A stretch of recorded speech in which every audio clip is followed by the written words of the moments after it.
what a game. I want to give LIU a lot of credit. They were locked in. Their starting pitcher, we knew he was going to be tough. He had a really good changeup, and he could back it up with that fastball off the changeup. And I was impressed with how they didn't seem nervous at all. Sometimes teams come in here that first game of a regional and they're overwhelmed a little bit, and that's a credit to them and their coaches. And then obviously with this team, nothing surprises me. They're going to play 27 outs. In my mind, Coach Gaines said it best. After they hit that home run, Coach Gaines said, this is just like Florida Atlantic. It's just can't happen. This team's too good. So I'm glad he thought that. And I thought our guys that last inning had really, really locked in at bats, because that's a tough atmosphere to have those at bats. And then Gavin obviously locked in all night, made a big play defensively for us. Haskin we were talking about Gavin the other day. I talked to Haskin a lot. He's kind of the grandpa of our team. And he goes, slow heartbeat, coach, slow heartbeat. That kid's got a slow heartbeat. And he had a slow heartbeat tonight. So that's a big win for us. And get some good sleep and be ready for a great night tomorrow night. Questions for Anthony and Gavin? Just raise your hand, I'll get to it. Yeah, Gavin, you just take us through that last at bat, what you saw, what you felt. Yeah, so last week I'd been in the pretty much exact same situation against Wake Forest, and it was a situation where I didn't get the job done that time, so I just kind of used that experience to really trust myself and know that I was going to get it done this time. Rob? Anthony, what are the emotions going into that final frame there? You're down 3 and then the wild sequence that followed. That's one hell of a game. Madera looks over at me, he goes, we're not out of the fight yet. Down 3 runs, big spot, and we just kept passing the torch. Obviously Galley got ice water in his veins going out there and delivering that, 3-run jack to set us ahead, so, Did you all have that slow heartbeat, or what? Yeah, was yours jumping a little bit? Yeah, going out there, we preach the process here. Coach Forbes tells us that every day, and just being able to go out there and pass the torch, obviously, we're all stone cold. We try to be at least. Michael, front right. Gavin, first of all, have your feet touched the ground yet? Are you still sort of high on the adrenaline? It's definitely still kicking, yeah. Has it sort of hit you yet? That's the dream of every kid who picks up a bat, hitting a walk-off grand slam to win a big game for your team. Has that sunk in? I think you're right. I don't think it really has yet. I was just, happy to get the job done for the team. So maybe, we'll see later once I. Do you remember the last time you hit a walk-off home run? A real walk-off home run, never. But sure, I think there was one in Little League once where we run with a team and I hit a walk-off home run, if that counts. RL, front row. You talked about the general groove you were in at the plate tonight. Was there a pattern to your at-bats that were making them successful? Yeah. I think the biggest thing is these guys like to make jokes, but seriously slowing the game down definitely helps a lot. I felt like I did a good job of that tonight. I felt like I saw, all these pitches well, and I also, noticed patterns watching those guys in front of me, the kind of pitch sequencing that their pitchers were going through and stuff like that. Back right, Pat. Gavin, you're from the area, get to host the regional. Did you have a lot of friends and family here? What did that mean for you? Yeah, no, it's awesome because with all my family still lives fairly close by, and even those that didn't, my brother and my sister drove a long way to come watch, and it was really cool too. My best friends from home got to come by too at the last second, so that was really awesome to see them. It does mean a lot being from the area because this is such a great place, and I think more people need to see that. Anthony, what sets Gavin apart? Not many freshmen are doing what Gavin did tonight. To be a true freshman and do that, obviously he's got a long career ahead of him, incredibly talented player, but what separates guys is their work ethic, and he goes out there every day and just loves the game, loves the process, and it's a testament to his ability. Look what he did tonight. He's been providing clutch at-bats, hits all year for us, so he's going to continue to do that in the home stretch here. Gavin, take me through when you're running around the bases. I saw, Luke, a fellow freshman, kind of pointing at you, probably just pumping you up, I guess. What was that moment like after you knew the game and walked it off? Well, first of all, I think I blacked out for a while there. It was all kind of sinking in at the same time, but yeah. When you're in here every single day with these guys, you just pull for each other hard. And so I think that's all that was, just the emotion of going to battle every single day with your brothers, and you know, we're all happy to see each other succeed. What was the talk in the middle of the ninth inning in the dugout amongst the players? What was that like? Yeah, we were just trying to slow the game down and take it one pitch at a time, because when you have a roster like ours, it's so easy to trust the guy behind you that you just know you have to get it to him. So if you can do your job, get on base, get it to the next guy, it makes it a whole lot easier to do your job when you can trust the guys behind you. Grace, one left.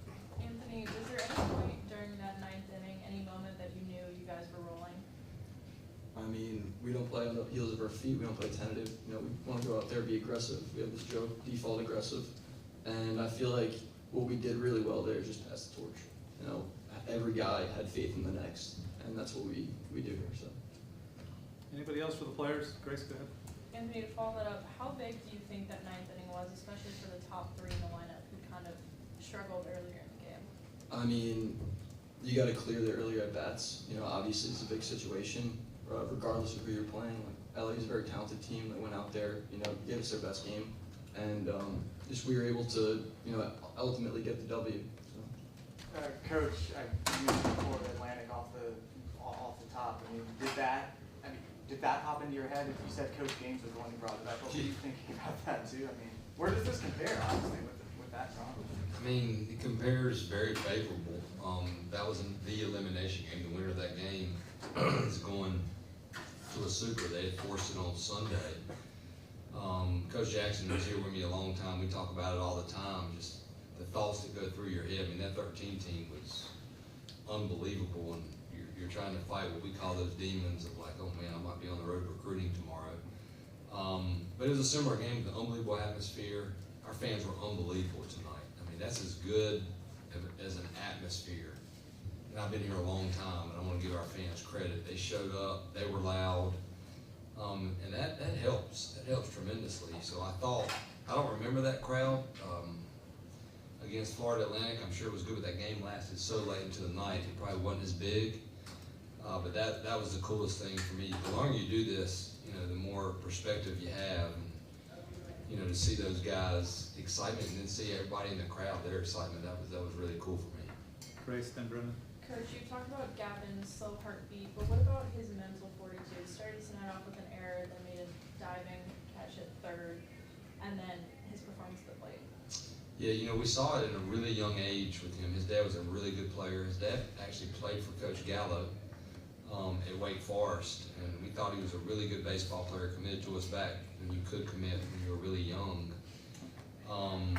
And then the more we saw him, the better he kept getting. A lot of scouts that I talked to just said he's just a really good baseball player. He can play all over the field.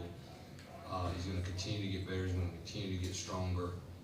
But he never, you know, if you watch Gavin, he's very, even in BP, he doesn't get out of control very often. And, you know, the thing that's not going to show up in this box score is he made an unbelievable play, a couple unbelievable plays, but one, his feet came out from under him. If you go back in slow motion, that play, he threw that ball falling back. If you don't make that play, we may not be in this position. So, you know, I'm on him pretty hard about working as hard defensively as he does offensively, and he's accepted that challenge and learned to play third base, and that's been big for us too.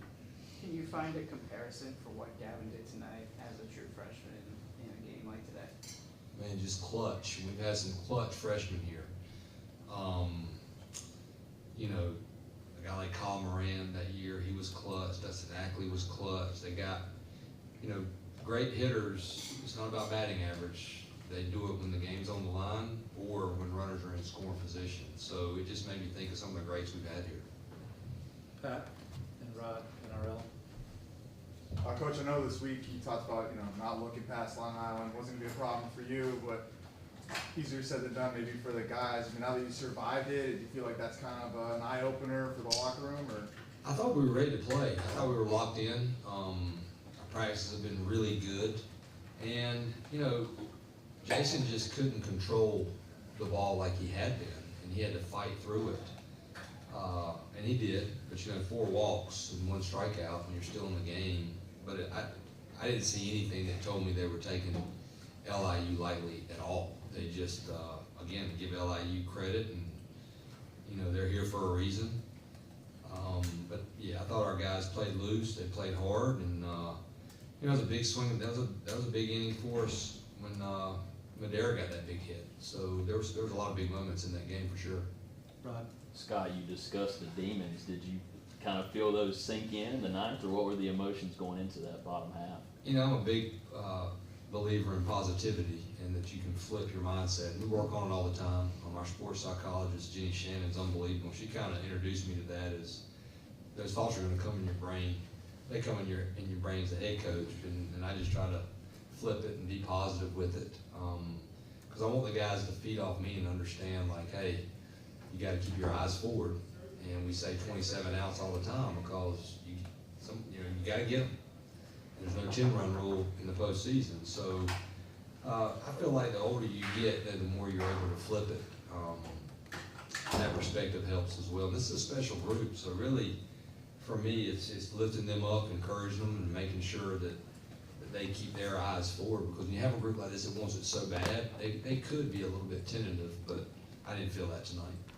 A couple questions on relief. Do you have a flashback to last Friday when you were one strike away from putting away Wake Forest and this happens? And the other part is, what does the bullpen situation look like to you for a ball?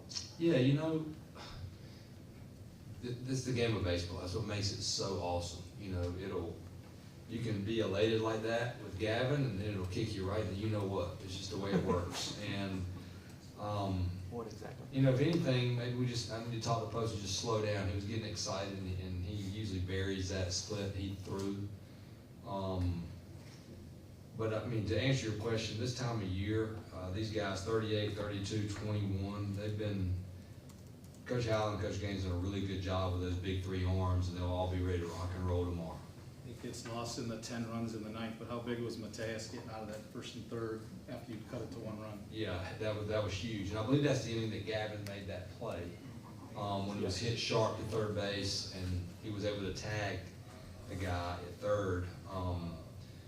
But you know, pitchers get jitters too, and the velocity wasn't quite as high as it had been, but I'm glad we were able to win. But man, those are our big three guys, but we've got some other great arms, and I'm excited to watch Sprayton tomorrow as well. Did you have any conversations with Gavin after the Wake game? And what does it mean to you as a coach just to see him come up big today when he couldn't get it done really against Wake? Not really. I mean, no kid. The only conversation you would have with a kid is if you felt like his heartbeat sped up or his routine sped up. But nobody that gets in the box in this game is ever not trying to succeed. So I just said, hey man, move on.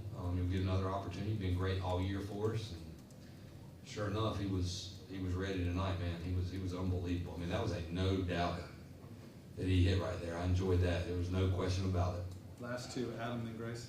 Scott, I'm sorry if you've already addressed it. I was just scurrying down here. When in the ninth, when they hit the 3-run homer to go ahead, it seemed like kind of a shocking thing, obviously, around here. Like, what did you sense from your guys after that ball got out of here, and you're looking at a loss? I mean, our dugout was still great. I mean, obviously it's going to get quiet when that happens because that was a bomb too. But I watch how our guys run in, and it did remind me. I remember Cody Stubbs running directly in and just going right back to the bat rack and grabbing his helmet and putting it on. And I saw the same look in Vance's eyes. And getting that leadoff man on, like that's the key most of the time to having a rally. And Casey Cook's been one of our best hitters all year, so I'm like, okay, we're going to get this time run to the plate. But I saw those guys, they believed, they didn't look tight to me or nervous. And that's why it was very similar to Florida Atlantic. And the top of the lineup, just to follow up real quick, sorry, Kirsch. The top of the lineup had been sort of quiet up to that point. I think they were 1 for 11 going into the ninth, maybe. The top three. Yeah, and I thought to myself, man, we're gonna win this game 5-3 or 5-4, and those guys hadn't done anything. But we do have a deep lineup. We had guys step up throughout, and Berto had 2 RBIs, and obviously Madera had 2 RBIs. So that's what I like about our lineup.